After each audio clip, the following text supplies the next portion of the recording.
Kyo est un vilain obsédé qui était bien parti pour mourir puceau et seul. Mais tout change quand il rencontre une princesse démon à forte poitrine qui veut dévorer son âme. Alors il décide de la séduire pour qu'elle le mange tout entier à la place.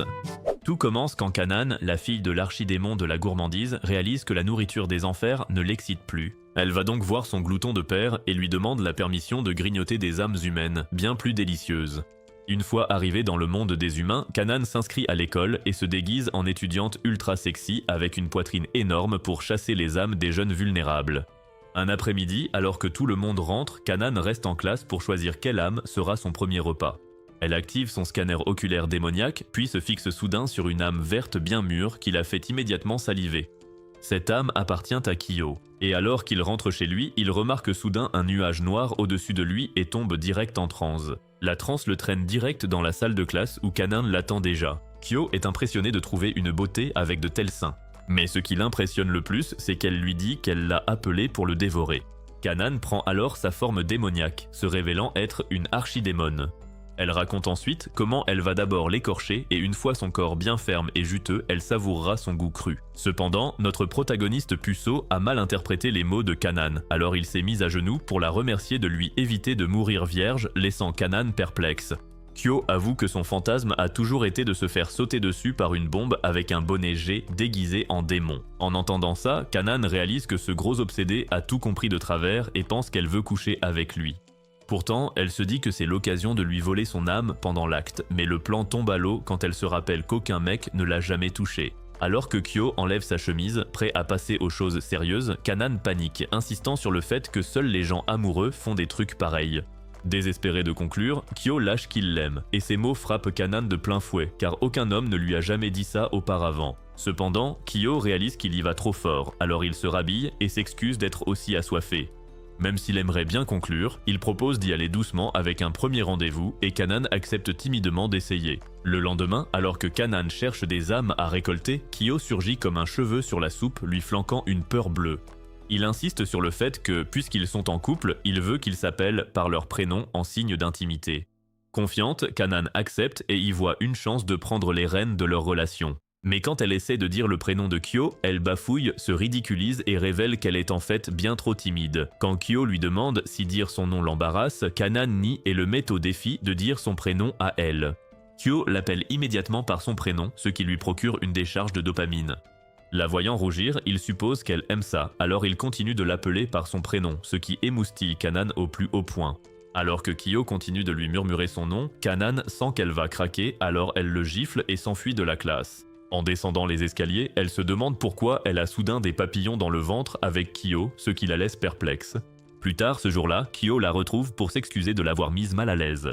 Il explique qu'il veut juste passer du temps avec elle, puis suggère de rendre leur première fois inoubliable. Kanan pense aussitôt que ce pervers parle de leur première partie de jambes en l'air, et ça la fait paniquer.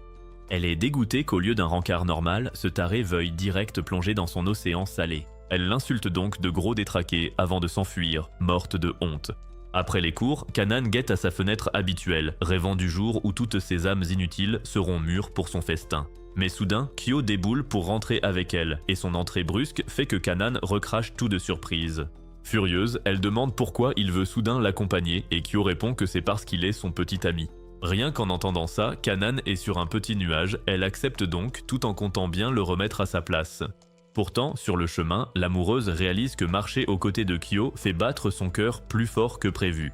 Voyant qu'elle est tendue et en sueur, Kyo soupçonne qu'elle ne va pas bien et propose de lui tenir la main. Mais Kanan panique, c'est tout ce qu'elle veut éviter. Alors, au lieu de se tenir la main, ils finissent par s'attacher les poignets sous les regards curieux, comme s'ils étaient des prisonniers. Arrivé au parc, Kyo se dit excité d'être attaché comme un chien à une bombe, puis avoue qu'il meurt d'envie de faire un truc avec elle. Kanan panique, pensant que ce maniaque désespéré veut se la faire là, en plein public. Mais à sa grande surprise, le puceau timide achète juste une croquette et propose de la partager. Il explique qu'il a toujours rêvé de goûter ainsi avec sa copine, mais Kanan réalise qu'elle est déçue que ce ne soit que ça. Quand elle note l'absence de sauce, Kyo se lance dans un plaidoyer passionné, la croquette nature est ce qu'il y a de mieux après le pain frais. Le voir s'emballer pour de la bouffe fait rire Kanan, qui admet que même s'il agit parfois comme un pervers, il a un côté charmant. Elle accepte de goûter sans sauce et dès la première bouchée, ses papilles explosent face à une saveur inédite et délicieuse. Pendant qu'elle mange, Kyo s'extasie sur son air adorable, et ce compliment fait piquer un phare monumental à Kanan. Pendant ce temps, chez les démons, Gloutonnerie s'inquiète pour sa fille, mais il est trop occupé à s'empiffrer pour aller voir. Alors, Amy, une servante sexy et bronzée à la poitrine généreuse, entre et se propose d'aller vérifier sur Terre pour lui. Sur Terre, Kanan a infiltré une famille humaine ordinaire pour se fondre dans la masse sans attirer l'attention. Pour cette famille ignorante, Kanan est leur fille aînée, car elle les a hypnotisés pour qu'ils le croient. Cependant, le bémol de ce lavage de cerveau, c'est qu'il finit par se dissiper après un certain temps. Alors, avant de partir à l'école ce matin-là, elle s'assure de leur remettre une petite dose. En sortant, Kanan se rappelle de ne pas se laisser distraire, sa seule mission ici étant de dévorer des âmes. Pourtant, elle panique dès qu'elle aperçoit Kyo qui l'attend juste devant son Porsche. Quand elle demande comment il a trouvé sa planque, Kyo explique que c'est leur prof principal qui lui a donné l'adresse. Kanan n'arrive pas à croire que cet incapable de prof ait pu divulguer ses informations personnelles. Mais alors qu'elle fulmine, Kyo lui demande s'ils peuvent faire le chemin ensemble jusqu'à l'école. Kanan accepte, mais elle part soudain en courant et lui lance de s'accrocher pour la suivre. En plein sprint, elle imagine sa honte s'ils arrivent ensemble, alors elle utilise sa vitesse démoniaque pour le semer. Mais elle s'essouffle vite car elle a oublié que son endurance est celle d'un DJ Khaled ivre. Quand Kyo la rattrape enfin, il voit qu'elle est épuisée, alors il lui donne de l'eau mais lui demande d'en garder un peu. En entendant ça, Kanan panique, réalisant que partager une bouteille avec Kyo revient à un baiser indirect. Alors, elle boit tout d'un trait, écrase la bouteille et la jette à la poubelle pour éviter que ça n'arrive. À l'école, Kanan tombe sur Amy et ses atouts rebondissants, mais elle l'entraîne vite au loin avant que son secret ne soit révélé.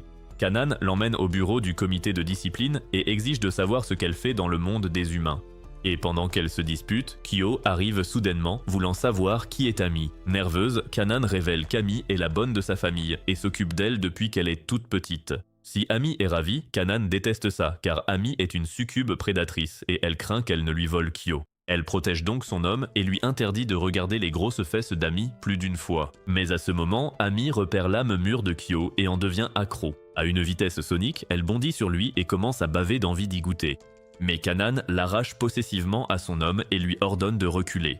Pourtant, Amy attrape Kyo et promet de le laisser boire à ses seins s'il la laisse goûter son âme. Mais l'idiot refuse, il insiste sur le fait qu'il n'est l'homme que d'une seule femme, ce qui fait rougir Kanan jusqu'aux oreilles.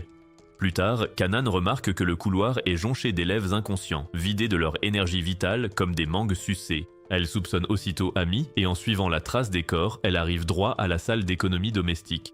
À son arrivée, elle surprend Amy embrassant leur prof pour drainer son âme et les affronte avec colère pour ce comportement bizarre. Après que le prof s'est enfui, gêné, Kanan se tourne vers Amy exigeant de savoir pourquoi il y a des corps dans le couloir. Avant qu'Amy n'explique, Kanan crie que l'école est sa ferme d'âme et qu'elle a nourri les élèves pendant des mois pour les dévorer. Mais elle est furieuse qu'Amy les ait grignotés avant même son tour. Après que la fille s'est excusée et est partie, Kanan insiste timidement qu'elle n'est pas jalouse. Amy lui dit qu'elle est trop lente, mais Kanan rétorque qu'Amy n'a aucune dignité et mangerait même l'âme d'un porc. Cela mène à une dispute intense jusqu'à ce que Kanan s'excuse d'avoir traité Amy de traînée sans principe.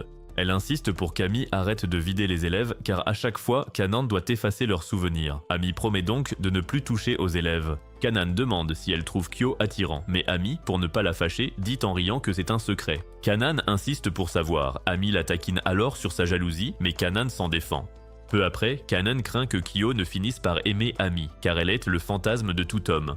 Pour éloigner Amy, elle demande à Kyo de l'aider au comité de discipline, et il saute sur l'occasion. En service, une fille chargée de papier trébuche et Kyo se précipite immédiatement pour l'aider. Mais dès que la fille voit son visage, elle tombe sous le charme et son sous-vêtement devient humide. Mais Kanan s'interpose jalousement pour marquer son territoire sur son grand morceau de viande. Mais peu après, une autre fille percute Kyo et attrape la même maladie du charme.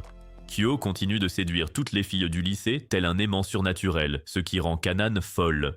Alors qu'elle lui fait des reproches sur son comportement avec les filles, Kyo reçoit soudain un message de son amie d'enfance, Nadeko, qui l'invite à passer chez elle pour lui préparer à manger. En voyant le message, Kanan devient jalouse, lui arrache son téléphone et le prévient de ne pas se laisser amadouer par les petits plats d'une autre. Plus tard, en rentrant, Kyo remarque que Kanan bout toujours de rage, mais quand il en parle, elle insiste sur le fait que tout va bien. À mi-chemin, elle s'arrête, pose son front contre son torse et lui rappelle doucement qu'ils ont un contrat amoureux et qu'il ne doit pas se laisser séduire. Kyo comprend qu'elle est jalouse et la trouve mignonne ainsi, alors il la complimente et lui caresse la tête comme un petit chaton. Kanan rougit et en a les jambes qui flageolent, mais sans qu'il le sache, Ami observe toute la scène depuis le toit du lycée. Voyant l'air épris de Kanan, Ami réalise qu'elle a déjà des sentiments profonds, ce qui lui donne envie de l'encourager à trouver l'amour. Le week-end, Kanan croise Kyo et Nadeko déjeunant dans un petit resto miteux et sa jalousie s'enflamme instantanément. Voyant sa réaction, Kyo présente Nadeko comme son amie d'enfance et celle-ci n'arrête pas de parler de leur complicité, ce qui frustre Kanan. Quand Nadeko remarque l'hostilité de Kanan, elle panique et demande à Kyo de qui il s'agit. Kyo lui dit que Kanan est sa copine, alors Nadeko s'empresse d'expliquer qu'elle n'a aucune intention de lui voler son homme. Cependant, elle aggrave les choses en parlant de leur amitié et de la proximité de leurs parents. Cela fait craquer Kanan, qui menace furieusement de réduire Nadeko en miettes et de la jeter au cochon. Craignant pour sa vie, Nadeko supplie Kyo d'arranger les choses, mais l'idiot est trop fasciné par le visage en colère de Kanan pour s'en soucier. Après avoir cherché comment sauver la mise, Nadeko a la brillante idée de flatter l'ego de Kanan. Elle commence à dire à quel point Kanan est mignonne et l'appelle même la femme de Kyo. Entendre cela calme la fureur de Kanan, qui se met à rougir comme une grande romantique. Plus tard, Ami plaisante sur le fait qu'elle aurait aimé voir Kanan et Nadeko se battre en duel pour Kyo. Mais Kanan rétorque qu'elle n'est pas en tort ici. C'est Kyo qui s'est rapproché d'une autre fille juste après avoir signé un contrat amoureux avec elle. Voyant les sentiments de Kanan, Ami se demande s'il est sage de jouer à Roméo et Juliette avec un humain, car s'attacher rendra sa mission plus difficile. En entendant cela, Kanan se rappelle que sa mission est de dévorer son âme, pas sa sucette. Pourtant, elle se convainc qu'elle tient Kyo et qu'il ne tardera pas à lui livrer son âme de son plein gré. Ami propose alors qu'ils sortent ensemble pour que Kyo tombe encore plus amoureux. Kanan panique car elle n'a jamais eu de rendez-vous, mais Ami lui rappelle qu'elle est la fille de l'archidémon, alors Kanan se motive. Le lendemain, elle invite Kyo à discuter, mais au moment de l'inviter, elle se fige et le défie en duel à la place. Voyant la confusion de Kyo, elle réessaie, mais nerveuse, elle le défie cette fois dans un combat à mort. Frustrée, elle tente d'expliquer qu'elle veut simplement qu'il fasse quelque chose seul dehors. Mais comme Kyo est trop bouchée pour comprendre, elle finit par lâcher qu'elle veut sortir avec lui. Elle lui dit de ne pas être en retard, puis elle quitte la pièce. Mais dès qu'elle sort, elle manque de faire une crise cardiaque de honte. Le jour J, Kanan emmène Kyo à la Sky Tower, une version écho de la Burj Khalifa, et Kyo est ravi de vivre ça, lui qui a toujours été fauché. Ce que cet idiot ne réalise pas, c'est que Kanan a tout prévu pour utiliser sa peur et son attirance afin de faire battre son cœur et le rendre fou d'elle. Elle commence par demander à Kyo de s'approcher de la vitre et de regarder en bas pour l'effrayer. Mais quand elle veut lui prendre la main, Kyo l'ignore royalement, ce qui déstabilise Kanan car ce canard ne l'avait jamais ignoré auparavant. À sa deuxième tentative, il l'esquive et là Kanan capte enfin qu'il l'évite délibérément. Elle cherche pourquoi il évite de lui tenir la main et se dit qu'il a peur qu'elle le tire trop près du bord. Elle se moque donc de lui, le traitant de mauviette qui a le vertige. Quand Kyo nie avoir peur, elle lui attrape la main et le tire vers la fenêtre. Alors que Kyo tente de se libérer, Kanan tire accidentellement sa main vers sa poitrine généreuse. Elle se fiche de honte en réalisant que ses tétons pointent et qu'elle a oublié de bien attacher ses gros seins. C'est là que Kyo avoue qu'il matait ses seins pointus depuis le début et que c'est pour ça qu'il restait à distance. Il essaie de s'excuser de ne pas l'avoir dit plus tôt, mais Kanan, morte de honte, finit par fondre en larmes. Après être sorti, il s'assoit pour grignoter, mais Kanan ressent encore le poids de cette humiliation. Pour lui remonter le moral, Kyo propose de lui donner son goûter à la bouche, et même si elle est bien trop troublée pour ça, elle le laisse faire quand même. Elle propose ensuite de faire pareil, et Kyo, tel un chiot joyeux, ouvre grand la bouche pour sa friandise. Mais Kanan la mange elle-même avec malice, juste pour affirmer sa domination dans le couple. En la voyant sourire fièrement, Kyo avoue qu'il n'aime rien de plus que son sourire et ferait tout pour le voir, et Kanan perd tous ses moyens. Gênée, elle détourne le regard, et alors qu'elle craque intérieurement, elle réalise qu'elle tombe amoureuse de Kyo. Comme l'amour est un terrain inconnu pour elle, Kanan décide de patienter et en attendant, elle met son projet de dévorer son âme en pause. Quelques semaines plus tard, Ami lance sa mission pour faire éclore leur amour et son premier objectif est de les faire s'embrasser. Pendant qu'elle réfléchit à comment s'y prendre, elle surprend Kanan et Kyo retournant en classe après le sport. Ami sent déjà l'alchimie entre ces deux-là qui meurt d'envie de conclure, ce qui renforce sa détermination. Quand Kyo dit à Kanan qu'elle est adorable en tenue de sport, elle l'envoie balader, le laissant totalement perplexe. Kyo panique et demande s'il a fait quelque chose de mal et pourquoi elle s'éloigne comme s'il sentait le bouc. Quand Kanan tente de s'expliquer, Kyo l'accuse de ne vouloir que son corps, mais elle lui crie d'arrêter de dire n'importe quoi. Elle avoue qu'elle ne veut pas qu'il s'approche parce qu'elle est en âge. Malgré ça, ce pauvre canard dit que ça ne le dérange pas et veut renifler ses aisselles transpirantes. Dégoûté, Kanan conseille à ce malpropre d'aller voir un psy, mais il continue de supplier pour goûter sa sueur. Alors qu'il s'approche, Kanan tente de le repousser, mais il soutient que c'est l'odeur de la fille qu'il aime. À cette évocation, Kanan finit par céder et lui dit alors d'y aller. Il se jette au sol et se met à sniffer sa sueur comme un camé en manque. Et pendant qu'il fait ça, Kanan perd complètement les pédales intérieurement. Ça la fait transpirer encore plus et elle fait tomber une serviette. Alors Kyo lui donne sa propre serviette dégoûtante trempée de sa sueur. Dès que Kanan la sent, elle trouve son odeur apaisante avant de réaliser qu'elle est aussi givrée que lui. Après avoir mis leurs uniformes, ils vont en cours ensemble. Mais en chemin, Kanan entend une voix étrange chuchoter un truc sur le nettoyage d'oreilles. En se retournant, elle voit Ami qui se cache, lui murmurant de se faire nettoyer les oreilles sur les genoux de son copain. Sans trop savoir pourquoi, Kanan laisse Kyo lui nettoyer les oreilles, la tête posée sur ses cuisses.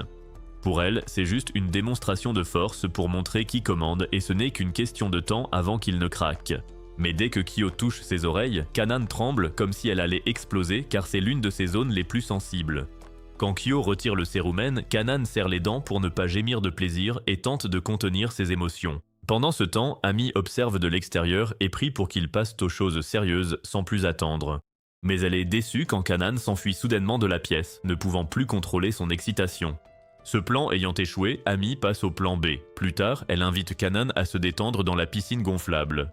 Elle a aussi invité Kyo, et quand il arrive, il voit la poitrine imposante d'Ami dans son maillot et en perd ses moyens. Ami conseille alors à Kanan de mettre son maillot pour rendre les gars gaga, mais Kanan refuse, disant qu'elle n'est pas une traînée. Mais quand elle voit son homme baver devant les courbes d'Ami, la jalousie l'emporte et elle se met direct en maillot. Kyo perd aussi la tête devant le corps de rêve de Kanan, ce qui la ravit secrètement même si elle fait semblant de s'en ficher. Pendant que les filles s'amusent dans l'eau, Kyo les regarde comme un chien affamé devant un buffet. Mais Kanan surprend son regard dément et ça la dégoûte, alors elle le gifle et lui dit de dégager de sa vue. Kyo accepte de partir, mais il grave d'abord l'image de ses seins dans sa mémoire pour plus tard. En partant, il glisse sur le jus de pêche de Kanan et tombe dans la piscine, le visage enfoui entre les jambes mouillées de Kanan. Elle panique et lui remet une gifle monumentale. Mais en sortant de la piscine, elle glisse aussi sur le jus et finit par atterrir pile sur Kyo. Plus tard, Ami passe au plan C, forcer Kanan et Kyo à avoir un contact physique pour qu'ils finissent par s'embrasser. Pour commencer, Ami attire un chien avec des friandises pour effrayer Kanan et Kyo. Alors que le chien les poursuit, Kyo tente de défendre sa copine mais se fait mordre la joue par l'animal enragé. Après cet échec, Ami tente d'autres ruses pour les rapprocher mais chacune d'elles foire de manière spectaculaire. Son ultime tentative fut de leur jeter un matelas dessus pour forcer un rapprochement physique. Kanan lui hurle d'arrêter, mais Ami piétine le matelas pour les écraser l'un contre l'autre. Kyo fait tout pour ne pas tomber sur Kanan, mais le poids est trop lourd. Il cède et il manque de s'embrasser, se cognant juste le nez. Kanan perd complètement les pédales en voyant leur visage si proches et sous le matelas, elle utilise furieusement sa corne de démon pour envoyer Ami valser. Un peu plus tard, dans la salle du comité de discipline, Ami sort enfin son dernier recours. Cette fois, elle tente de manipuler Kanan en lui disant qu'elle n'a aucun charme, expliquant qu'elle a donné plein d'occasions à Kyo d'agir mais qu'il a refusé de la toucher. Kanan refuse d'admettre qu'elle n'a aucun attrait, alors Ami suggère immédiatement de mettre cela à l'épreuve. Peu après, Kyo arrive au comité de discipline, mais il la trouve endormie négligemment, ses formes généreuses bien en vue. Même s'il meurt d'envie de lui donner une fessée, ce puceau fragile déchire sa chemise pour la couvrir à la place. En épiant par la fenêtre, Ami est déçu et soupçonne Kyo de manquer cruellement de testostérone. Pendant ce temps, Kanan, qui fait semblant de dormir, est tout aussi déçu. Elle s'attendait à ce qu'il renifle sa culotte. Déterminée à prouver qu'aucun homme ne résiste à son charme, Kanan enchaîne les poses provocantes les unes après les autres. Mais Kyo se lance dans une séance de sport pour reprendre le contrôle de ses pulsions. Juste au moment où Kanan se demande tristement si elle a le charme d'une serpillière mouillée, Kyo lui pince la joue et s'enfuit avant qu'elle n'ouvre les yeux. À ce moment, Ami sort de sa cachette et entre, râlant que Kyo est un puceau inutile incapable de profiter d'un gâteau offert sur un plateau. Kanan est là, toute rouge, car le simple fait que Kyo lui ait pincé la joue est la preuve suffisante que son charme féminin opère toujours. Le lendemain en classe, le prof présente une nouvelle élève, une fille nommée Jeanne avec une poitrine plus grosse que Pluton. Mais dès que Jeanne repère Kyo, elle s'excite et s'approche de lui jusqu'à ce qu'elle trébuche et s'étale devant lui. Quand Kyo veut l'aider, la folle lui saisit les mains et jure sur sa vie de le protéger contre les forces du mal. Peu après, Kyo l'emmène à l'infirmerie pour faire examiner sa tête, au cas où la chute aurait touché son cerveau. Là, Jeanne se présente officiellement comme une messagère de Dieu descendue du ciel dans l'unique but de protéger l'âme innocente de Kyo. Après l'examen, l'infirmière nonchalante conclut que Jeanne souffre d'un grave délire et dit à Kyo de simplement faire avec. Jeanne retrouve ensuite Kyo, révélant qu'elle doit lui accorder une bénédiction pour le protéger du diable. Avant que Kyo ne dise un mot, la cinglée lui saute dessus, insistant qu'il lui faut une goutte de sa salive pour sa protection. Alors que Kyo résiste pour éviter sa salive sur le visage, Kanan, qui passait par là, entend son cri. Elle déboule aussitôt et trouve une fille à forte poitrine en position très suggestive avec son homme. Furieuse, elle sort des ciseaux et menace d'émasculer Kyo pour tromperie, mais il se cache dans sa poitrine en criant que c'est lui la victime. Mais au milieu de tout ça, ils s'aperçoivent que Jeanne a complètement perdu connaissance. En examinant la situation, l'infirmière comprend alors qu'elle est tout simplement en train de mourir de faim. Peu après, Kanan et Kyo lui donnent à manger, et Jeanne dévore tout comme si elle n'avait pas mangé depuis des semaines. Cependant, en la voyant manger, Kanan a des doutes et se demande si Jeanne n'est pas un ange, car elle ressent une énergie divine émaner d'elle. Ne pouvant plus se retenir, elle exige de savoir qui est Jeanne et pourquoi elle se jette ainsi sur son homme. Jeanne se présente comme un ange envoyé pour protéger Kyo du diable, et Kanan panique, réalisant qu'elle avait raison. Jeanne fourre ensuite le visage de Kyo dans ses énormes seins pour lui donner une bénédiction, mais Kanan tire son homme et clarifie que Kyo lui appartient. En entendant cela, Jeanne comprend que Kanan est sûrement le démon dont elle doit sauver Kyo, et la photo d'identité qu'elle a apportée le confirme aussi. Elle panique et se jette sur Kyo pour le protéger, mais Kanan le tire de sous ses grosses fesses et l'accuse d'être le vrai démon ici pour avoir tenté de le séduire. Après les cours, Jeanne empêche Kanan et Kyo de partir ensemble, ce qui mène à une dispute entre les deux filles alors que Kyo reste là sans rien comprendre. Kyo suggère qu'ils rentrent tous ensemble, mais Jeanne refuse, jure de le protéger et s'enfuit en le traînant par la main. Quand Kanan voit leurs mains liées, elle bout de rage car elle n'a jamais tenu la main de Kyo auparavant et se lance immédiatement à leur poursuite. Elle rattrape presque Jeanne, mais soudain elle réalise qu'ils ont complètement disparu de son champ de vision. En se retournant, elle voit Jeanne se débattre pour libérer sa robe qui s'est accrochée à une branche d'arbre. Voulant aider, Kanan s'approche pour arracher la robe de la branche avant qu'elle ne fende les lèvres de Jeanne comme Moïse a fendu la mer. Mais l'ange têtu refuse l'aide du démon, insiste pour s'en occuper seul, mais finit par déchirer sa robe et s'écraser lourdement au sol. Le lendemain, Kanan attache Kyo comme un vulgaire esclave, et avec Ami, elles se préparent à combattre Jeanne si elle tente de s'approcher de Kyo. Cependant, elles attendent des heures jusqu'à la fin des cours, et Jeanne ne se montre toujours pas. Frustrée, Kanan et Ami traquent Jeanne jusqu'à chez elle, où elle découvre qu'elle vit plus pauvrement qu'un mendiant. En regardant par la fenêtre, elles surprennent Jeanne priant pour un vieil homme et acceptant des snacks comme paiement pour son service. Confrontée, Jeanne explique qu'au lieu de s'affamer, elle a choisi d'offrir un guide spirituel aux âmes égarées et s'est retrouvée avec une file d'attente devant sa porte. Cependant, Kanan apprend vite par deux voyous que s'ils veulent tous la prière de Jeanne, c'est pour pouvoir poser leur tête sur ses cuisses charnues. Alors Kanan les chasse tous avec sa fourche, les traitant de pervers qui se cachent derrière l'excuse d'être spirituellement perdus. Jeanne pleure amèrement la perte de sa nourriture, mais Kanan la gronde pour avoir encouragé des criminels au nom du salut. Kanan dit aussi qu'elle n'a plus d'énergie pour se battre et dit à Jeanne de retourner au ciel et d'arrêter d'être un problème.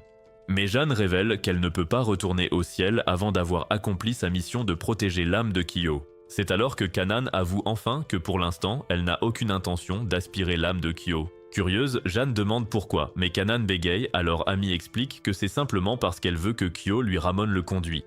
Confuse, Kanan demande ce que cela signifie, mais Kanan s'embrouille, alors Ami sort un ordinateur pour montrer à Jeanne des vidéos osées de sites porno afin de clarifier la situation. Après avoir vu ces vidéos torrides, Jeanne sent sa pureté angélique souillée par le mal pur, et cela la brise tellement qu'elle finit par fondre en larmes. Le lendemain, après les cours, Kanan attrape la main de Kyo pour enfin ressentir la chaleur de son homme que Jeanne lui avait volé. Cela excite le pauvre amoureux, et ils rentrent chez eux main dans la main comme deux tourtereaux. Le jour suivant, Jeanne arrive à l'école en uniforme de marin sexy et Kyo ne peut détacher ses yeux d'expert de ses formes généreuses.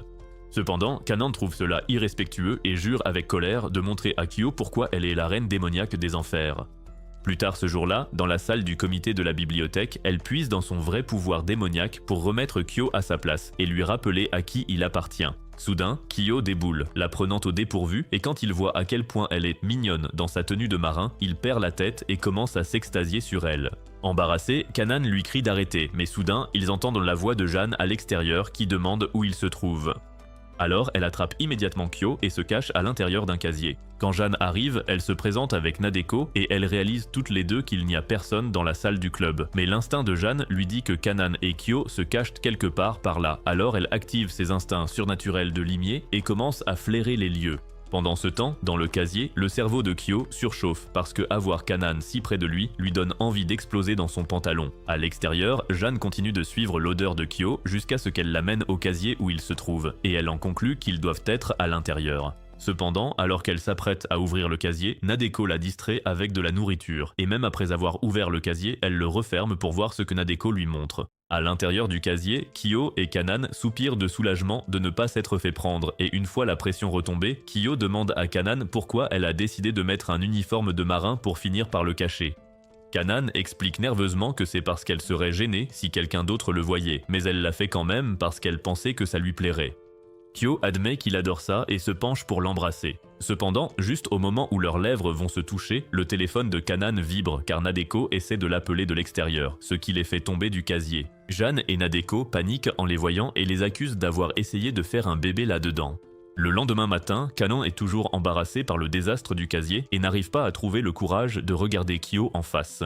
Cependant, en sortant pour aller à l'école, elle tombe sur Kyo qui lui propose nonchalamment de faire le chemin ensemble. Kanan accepte, alors qu'ils montent dans un train, ils sont forcés de rester proches l'un de l'autre car il y a foule. Être serré de si près fait rougir Kanan de honte, même si elle ne comprend pas pourquoi étant donné qu'elle a déjà scellé un contrat d'amour avec Kyo. Ému, Kyo avoue qu'il n'aimerait rien de plus que de rester dans le train avec elle et d'aller simplement là où le voyage les mènera. Alors, au lieu d'aller à l'école, ils finissent à la plage où Kanan s'amuse à jouer avec l'eau pendant que Kyo la regarde. Une fois qu'elle a fini, elle demande à Kyo s'il a des intentions coquines derrière la tête pour l'avoir emmené à la plage. Mais Kyo explique qu'il voulait juste faire quelque chose dont ils se souviendraient tous les deux pour toujours. Sa réponse lui fait soupçonner que son intention est de reprendre là où il s'était arrêté avec la scène du presque baiser dans le casier, ce qui la rend anxieuse. Pour ne rien arranger, Kyo lui demande de venir s'asseoir près de lui, mais elle prétend nerveusement qu'elle ne veut pas s'asseoir par terre, juste pour éviter la tension. Mais Kyo, déterminée à profiter de ses formes douces, la prend sur ses genoux comme une princesse, et le visage de Kanan devient rouge comme un volcan. Elle pense qu'il va l'embrasser comme la dernière fois et se prépare pour le contact des lèvres, mais l'idiot puceau sort son téléphone pour prendre une photo, la laissant furieuse de s'être emballée pour rien. Pendant ce temps, Ami perd la trace de Kanan et Kyo alors qu'elle comptait bien être témoin d'un peu d'action entre eux. Cependant, alors qu'elle est occupée à essayer de les localiser, elle aperçoit Jeanne en train de renifler comme un chien et d'essayer aussi de localiser Kyo grâce à son odeur. Elle attire donc la gourmande avec des snacks et lui demande son aide pour retrouver Kanan et Kyo. Au début, Jeanne refuse d'aider le diable, mais quand Ami fait miroiter plus de snacks sous ses yeux, la gloutonne cède comme un rien et accepte d'aider. Au même moment, Kyo et Kanan vont dans un cybercafé pour qu'elle puisse se sécher, et il lui achète aussi une nouvelle tenue pour se changer. Alors que Kanan s'apprête à se changer, elle prévient Kyo de ne pas mater son corps tout lisse, et il promet sur son honneur de gentleman qu'il n'a aucune intention déplacée. Mais pour s'en assurer, Kanan lui met un bandeau sur les yeux, et pendant qu'elle se déshabille, Kyo fait tout pour empêcher ses pensées intrusives de faire de lui un pervers. Dans sa tête, il imagine toutes les positions coquines dans lesquelles il pourrait mettre Kanan pendant qu'elle se change, et cette seule idée le rend presque fou. Une fois changé, Kanan lui demande d'enlever son bandeau et quand Kyo s'exécute, elle se plaint avec colère de la tenue de stripteaseuse qu'il lui a achetée. Mais Kyo, tout excité, lui dit à quel point elle est magnifique. Pendant ce temps, Jeanne et Ami finissent par retrouver Kanan et Kyo au café où ils se trouvent. Mais Jeanne est distraite par le choix de glace, et pendant qu'Ami la réprimande pour son manque de sérieux, Kanan et Kyo s'éclipsent du café dans leur dos. Après être sorti du café, Kanan aperçoit une grande roue au loin et dit qu'elle adorerait y faire un tour. En montant dans une nacelle, elle exige de savoir pourquoi Kyo leur a fait sécher les cours juste pour errer dans des endroits au hasard toute la journée. Kyo explique timidement que c'est parce qu'il l'a trouvée tendue dans le train, alors il a organisé cette sortie improvisée pour l'aider à se détendre. Kanan est touchée, elle avoue avoir passé un super moment et lui dit qu'elle espère qu'il continuera à lui faire des surprises de ce genre. Entendre ça excite Kyo qui se met à sauter partout dans le wagon comme un gamin hyperactif, ce qui fait perdre l'équilibre à Kanan qui atterrit les fesses sur ses genoux. Alors qu'ils se fixent avec gêne, Ami et Jeanne apparaissent derrière eux dans un autre wagon. Ami encourage bruyamment Kanan à saisir l'occasion et à sauter sur son homme sans attendre. Mais Kanan devient rouge pivoine de honte et se contente de s'installer près de Kyo en posant sa tête sur son épaule pour le reste du trajet. Plusieurs semaines après, Kyo et Nadeko supplient Kanan de les aider à réviser pour leurs examens finaux. Au début, Kanan refuse en disant qu'elle est trop occupée, mais Kyo la supplie de reconsidérer car il ne veut surtout pas rater l'examen et passer son été en cours de rattrapage. Voyant leur désespoir, Kanan panique un peu puis accepte finalement de leur donner des cours. Pourtant, avant de commencer, elle s'habille en prof sexy prête à séduire ses élèves, ce qui fait naître chez Nadeko des sentiments interdits pour elle. Au début du cours, Kyo avoue que son niveau en maths est aussi nul que tes performances au lit. Alors Kanan le réprimande pour être un vrai cancre en mathématiques. Elle leur ordonne ensuite de sortir leur manuel et une fois fait, elle les bombarde d'exercices pratiques. Quand Kyo se plaint de ne pas savoir faire, Kanan lui crie d'utiliser son cerveau pour une fois et voir Kanan gronder, Kyo excite bizarrement Nadeko. Elle veut aussi se faire gronder car ça la ferait jouir. Mais Kanan la complimente sur ses capacités à résoudre les problèmes, ce qui la fait bouillir de rage. Elle remarque que Kanan n'arrête pas de casser Kyo car il a une mémoire de poisson rouge et rate toutes ses réponses. Alors Nadeko échafaude un plan et donne délibérément une mauvaise réponse. Mais à son grand désespoir, Kanan souligne juste l'erreur et lui dit joyeusement de continuer ses efforts. Nadeko boude de colère, et en voyant Kanan continuer à démolir Kyo, la folle devient jalouse et aimerait aussi subir un tel traitement brutal. Plus tard ce soir-là, la mère terrestre de Kanan reçoit un appel venant des enfers. C'est l'archidémon Gloutonnerie qui appelle pour prendre des nouvelles de sa fille en se présentant comme son papa. La pauvre femme n'y comprend rien et interprète tout de travers. Alors que Kanan se sèche les cheveux dans la salle de bain, elle la rejoint pour lui dire qu'un type a appelé en prétendant être son papa. Elle l'accuse ensuite de sortir avec des vieux riches, puis s'en va déçue, laissant Kanan perplexe. Le lendemain, à l'école, Kyo réussit ses examens finaux et il en est absolument ravi. Il commence à jacasser sur sa joie de profiter des vacances d'été et sur tout le plaisir qu'il compte prendre. Kanan est si irritée qu'elle lui passe un collier de chien au cou et frotte sa tête contre son torse comme une gamine en pleine crise. Kyo ne comprend rien et quand il demande si elle est folle, Ami explique que Kanan se sent déjà seule et veut juste passer l'été à ses côtés. Elle révèle aussi que Kanan est rappelé aux enfers pour l'été, et dès que Kyo l'entend, il s'illumine et propose aussitôt de l'accompagner. Kanan et Ami sont sous le choc, mais Ami voit que Kanan y réfléchit et intervient pour lui rappeler qu'un humain aux enfers finit écorché vif ou mixé en smoothie. Kanan admet qu'elle a raison, et alors qu'Ami pense qu'elle va recaler Kyo, Kanan lui dit plutôt de la supplier s'il veut vraiment venir. Kyo la supplie rapidement de venir, alors Kanan finit par accepter. Le jour suivant, ils vont tous au centre commercial pour acheter des vêtements et il ne reste plus qu'à trouver des maillots de bain. Kyo se fige à l'évocation des maillots de bain, alors Ami explique qu'en enfer, le seul endroit hospitalier pour les humains est le lac. Jeanne annonce qu'elle veut aussi être du voyage, mais Kanan la remballe aussitôt et quand elle demande pourquoi elle est là, Jeanne déclare fièrement qu'elle va partout où Kyo va. À ce moment, Nadeko arrive et une fois au rayon des maillots, Ami lance un défi où elles choisissent tout un modèle pour voir qui le porte le mieux. Kyo est tout à fait pour. Une fois le défi lancé, toutes les filles s'éparpillent dans les coins du rayon pour dénicher leur meilleur choix et quand elles ont fini, c'est l'heure de la grande révélation.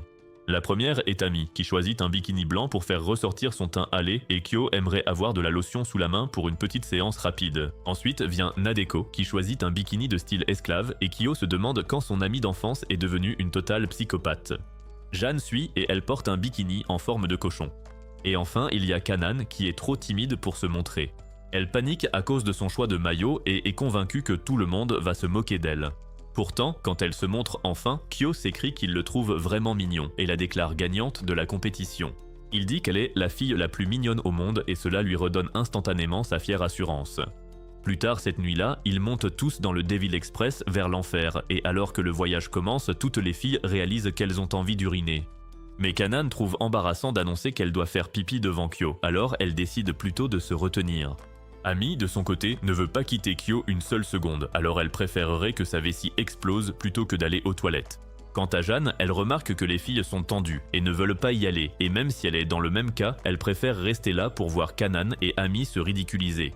Quand Ami ne peut plus se retenir, elle se lève pour aller aux toilettes, mais Kanan refuse de la laisser passer en premier. Ami se rassoit à contre-cœur et après plusieurs heures d'agonie, Kyo décide de briser la tension et offre du café à tout le monde. Il le présente comme le meilleur café au monde parce qu'il y a mis toute son âme et ne voulant pas le vexer, les filles en prennent toutes une gorgée. Ça ne fait qu'empirer les choses et juste quand Kanan est convaincu que sa vessie va exploser, Kyo se lève pour aller lui-même aux toilettes. Voyant là leur chance, les filles se précipitent toutes derrière lui pour y aller aussi, pour finir par s'écrouler les unes sur les autres. Quelques heures plus tard, ils arrivent en enfer, et Kyo est stupéfait de voir que la maison de sa copine ressemble à une maison hantée de Conjuring. Jeanne, elle, suppose qu'ils ont dû atterrir dans un coin glauque du Japon. Mais Kanan explique à l'ange stupide qu'elle est en enfer, et cela la fait trembler de peur. Dès qu'ils passent les portes du château démoniaque, ils sont accueillis par plus de 1000 servantes, et le luxe laisse Kyo et Jeanne bouche bée.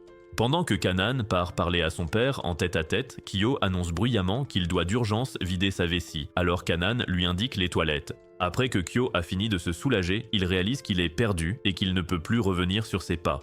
De nulle part, une femme à la poitrine généreuse apparaît et lui demande s'il a besoin d'aide. Kyo répond que oui, mais alors qu'il s'approche, elle prend peur de son visage tordu et essaie de se cacher. Elle se met à crier qu'il y a un pervers dans les lieux, et Kyo, sans savoir que c'est lui, tente de prendre sa défense.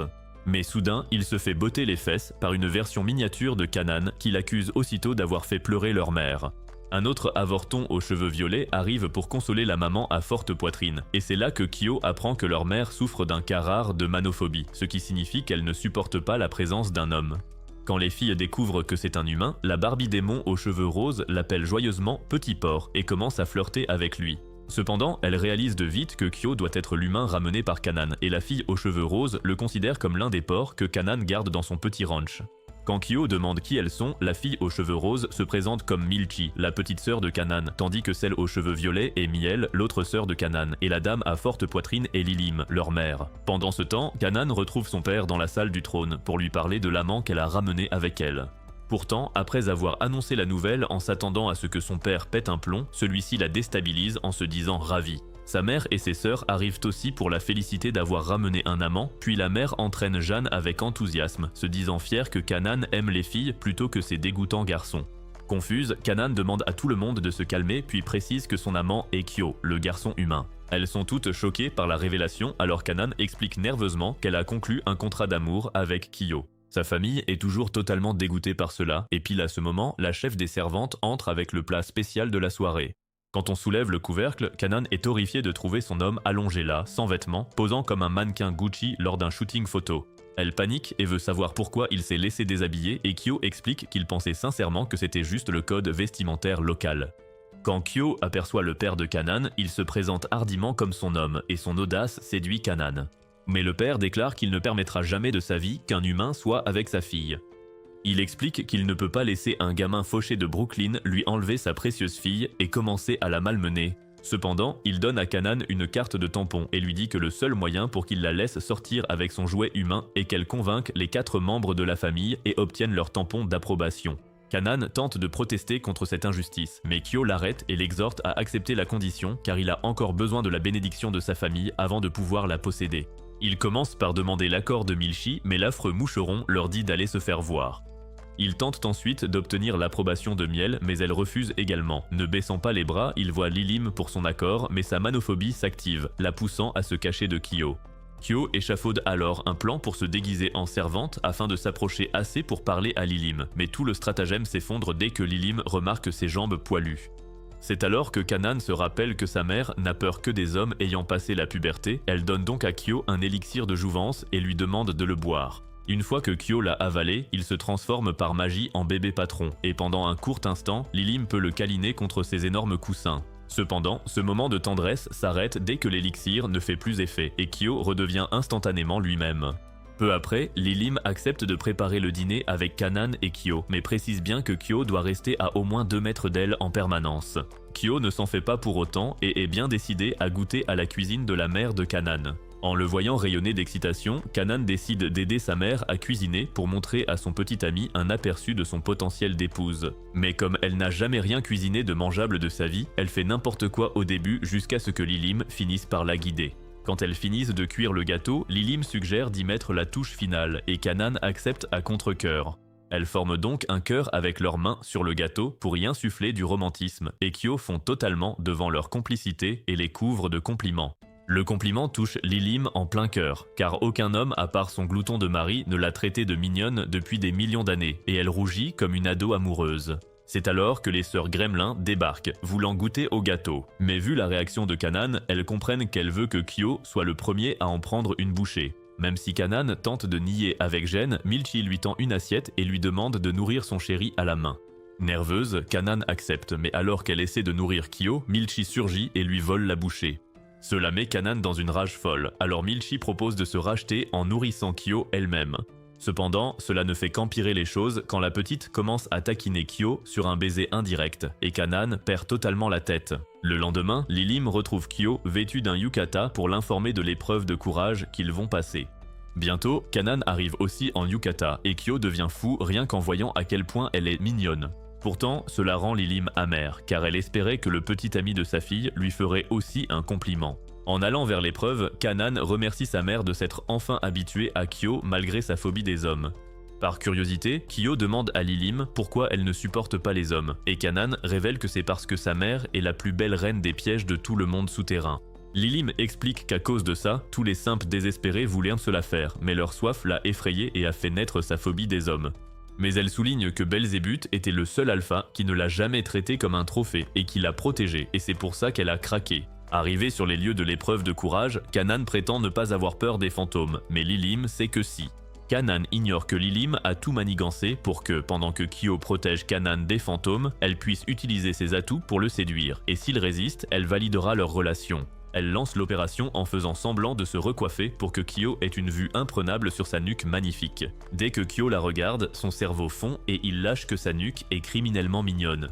Cette réponse de simp ne fait que renforcer la détermination de Lilim, qui passe direct à la phase suivante. Elle joue ensuite la carte de la chaleur et fait rebondir ses seins, et Kyo manque de s'évaporer sur place. Mais Kanan commence aussitôt à faire bouger les siens en guise de contre-attaque et Kyo reporte toute son attention sur elle. Lilim s'effondre de défaite en voyant que Kyo a réussi à ignorer ses armes de distraction massive. Mais soudain, son yukata tombe et sa poitrine généreuse est totalement exposée. Kyo perd presque la tête devant ce spectacle et Lilim panique, pensant qu'il va les tripoter. Mais Kyo se précipite plutôt pour caresser le chat derrière elle. Cela laisse Lilim frustrée et comme Kyo a déjoué tous ses pièges, elle décide de lui donner son accord. Mais soudain, une petite menace surgit de nulle part et accuse Lilim d'avoir rejeté la demande en mariage de son papa tout en osant envahir son territoire. Lilim comprend que la gamine hurlante est la fille du monstre à tentacules qui la poursuivait autrefois et le gremlin se présente comme Kodagon. Même si Lilim s'excuse d'avoir pénétré sur leur terre hantée, Kodagon refuse et l'attaque pour venger le cœur brisé de son père. Mais Kyo se jette dans la mêlée pour protéger Lilim et se retrouve aussitôt piégé dans les tentacules de Kodagon. Kyo déclare haut et fort que personne ne touchera à sa copine ni à sa mère car elles lui sont précieuses, et l'entendre dire ça fait totalement craquer Lilim. Puis Kodagon attire Lilim dans ses tentacules juste à côté de Kyo. Mais voir sa mère mêlée à une situation bizarre avec son homme enflamme Kanan, alors elle déchaîne furieusement le pouvoir électrique de ses cornes et grille Kodagon comme une offrande croustillante. Une fois le chaos calmé, Kyo enlève sa chemise et Lilim panique aussitôt, convaincu qu'il va tenter quelque chose. Mais l'innocent puceau la drape simplement sur elle pour couvrir sa tentation exposée. Il explique que voir ses attributs ainsi était une stimulation trop forte pour lui et sourit, et ce sourire touche Lilim car il ressemble exactement à celui de son mari quand il était jeune. Plus tard cette nuit-là, après le test de courage, les filles se détendent dans un bain relaxant en plein air. Pendant ce temps, Kyo est exilée dans le bain des hommes, mais venu de nulle part, Lilim apparaît et propose de lui frotter le dos. Kyo panique et tente de s'enfuir avant de faire un truc regrettable avec sa future belle-mère, mais Lilim lui saisit la main et le rassoit pour se mettre au travail. Ce faisant, elle le remercie de l'avoir protégé plus tôt et révèle qu'elle est prête à donner son feu vert pour sa relation avec sa fille. Kyo s'illumine, mais Lilim s'excuse de ne pas pouvoir lui offrir un avant-goût du plaisir, car elle est une femme mariée. Elle promet toutefois de le traiter comme son gendre, puis le plaque, insistant sur le fait qu'elle doit aussi s'occuper du devant. Kyo se débat et en pleine bagarre, Kanan défonce la porte et arrache son homme des griffes de sa mère assoiffée. Elle gronde sa mère pour avoir batifolé avec son petit ami, alors Lilim s'excuse et tend le savon à Kanan pour qu'elle lave Kyo elle-même. Les nerfs de Kanan lâchent rien qu'à l'idée de savonner le corps musclé de Kyo, mais refusant de se dégonfler, elle décide de foncer.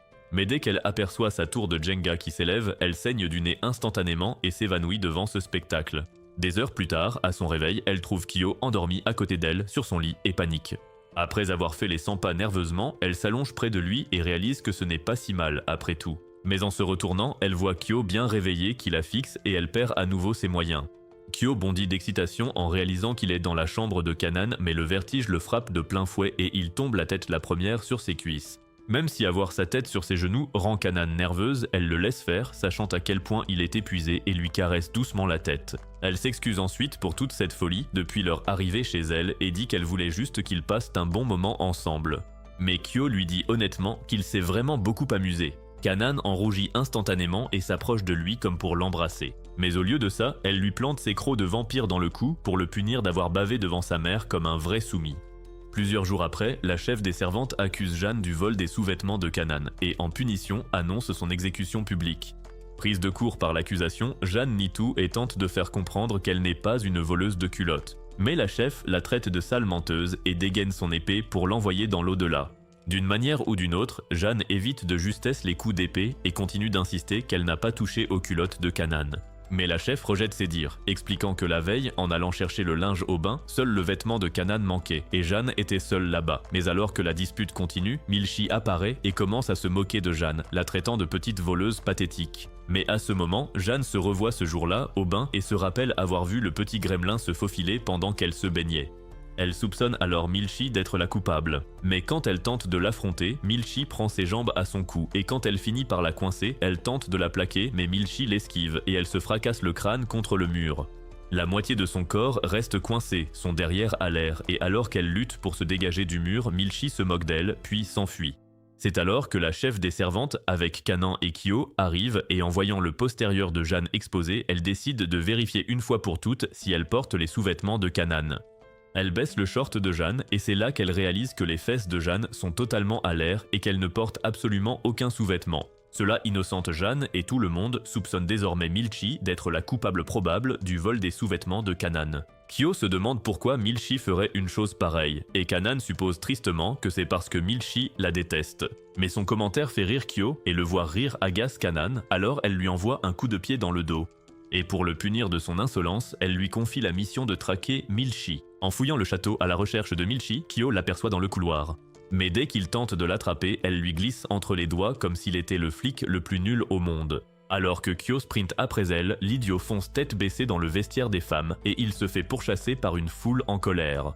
Tentant de se cacher, Kyo se glisse dans une cheminée où il tire accidentellement un levier, ce qui l'expédie directement dans la chambre secrète de Milchi. Elle panique en le voyant, mais alors que Kyo inspecte la pièce, il trouve divers produits dérivés et figurines de Kanan, ce qui l'amène à conclure que Milchi est juste une obsédée par sa sœur.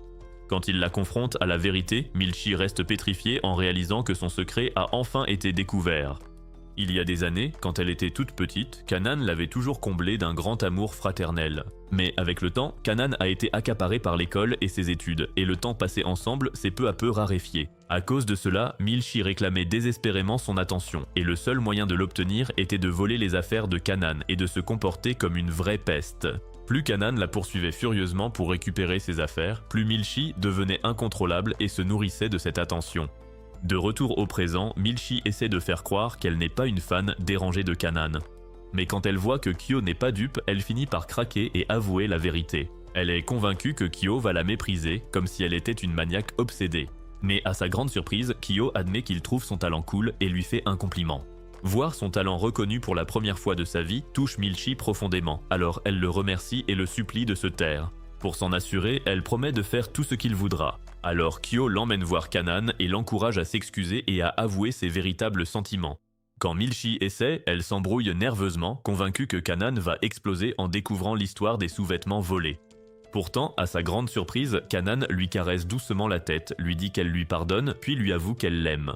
Touchée, Milchi l'embrasse et avoue que si elle se comportait comme une enfant gâtée, c'est parce que l'attention de sa sœur lui manquait. Mais alors que tout allait bien se finir, Milchi redevient insupportable, car c'est son caractère naturel depuis des siècles. Elle traite Kanan d'idiote crédule pour avoir cru à ses aveux, mais cette fois, Kanan a perdu patience et lui inflige une bonne fessée. Peu après, Kanan devine que c'est Kyo qui a réussi à faire parler Milchi, alors elle le remercie. Après avoir enfin obtenu les tampons de Milchi et Lilim, il ne reste plus que Miel et le père. Alors Kanan suggère à Kyo d'essayer de se rapprocher de Miel en tête-à-tête.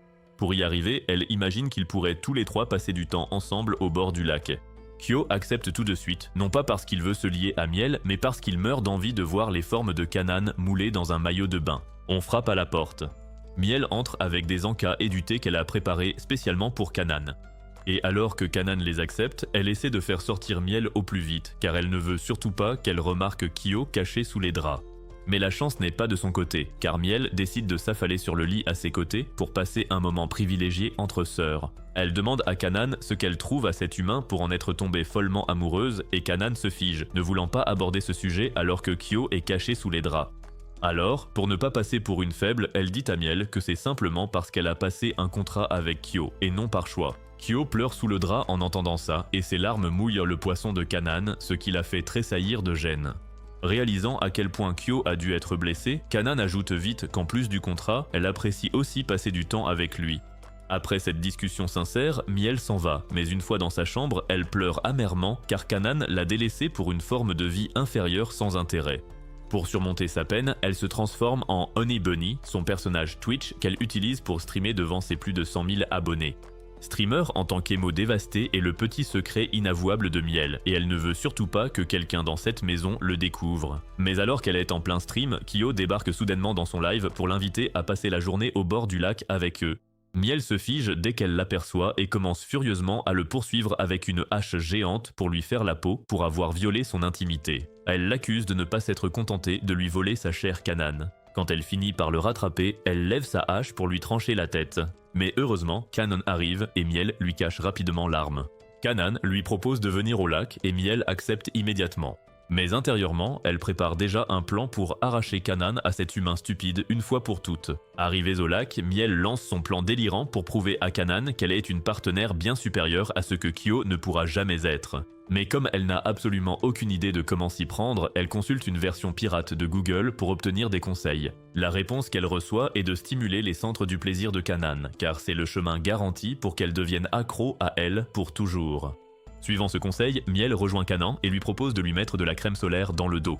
Kanan accepte innocemment sans hésiter, ignorant totalement que Miel est déterminée à la rendre dépendante de son contact. Avant de commencer le massage, Miel imprègne la lotion de mana séducteur pour faire flageoler les genoux de Kanan, puis cible chaque point de plaisir pour la faire chanter comme une sirène. Une fois ce massage stratégique terminé, elle est convaincue que Kanan ne jettera plus jamais le moindre regard à un autre homme. Mais Kanan la remercie simplement d'avoir dénoué ses muscles. S'effondrant de frustration, Miel réalise que Kanan n'a pas du tout calculé le massage et l'a pris au premier degré. À ce moment-là, Kyo arrive et complimente la coiffure de Kanan, ce qui la fait rougir au point qu'elle commence distraitement à lui masser le torse pour montrer sa joie. Cependant, quand Miel voit ça, sa frustration redouble, car c'était exactement la réaction qu'elle cherchait à obtenir de Kanan avec son massage. Pendant tout le séjour au bord du lac, Miel manque d'exploser de jalousie en voyant Kyo et Kanan roucouler ainsi. Ça la déchire de voir Kanan éperdument amoureuse de quelqu'un d'autre qu'elle. Mais au fil du temps, elle commence à remarquer que cette douleur l'excite d'une certaine manière. Elle est surprise de se sentir intérieurement excitée à l'idée que Kanan lui soit enlevé. Alors qu'elle est en pleine spirale, Kanan s'approche d'elle et lui demande son tampon.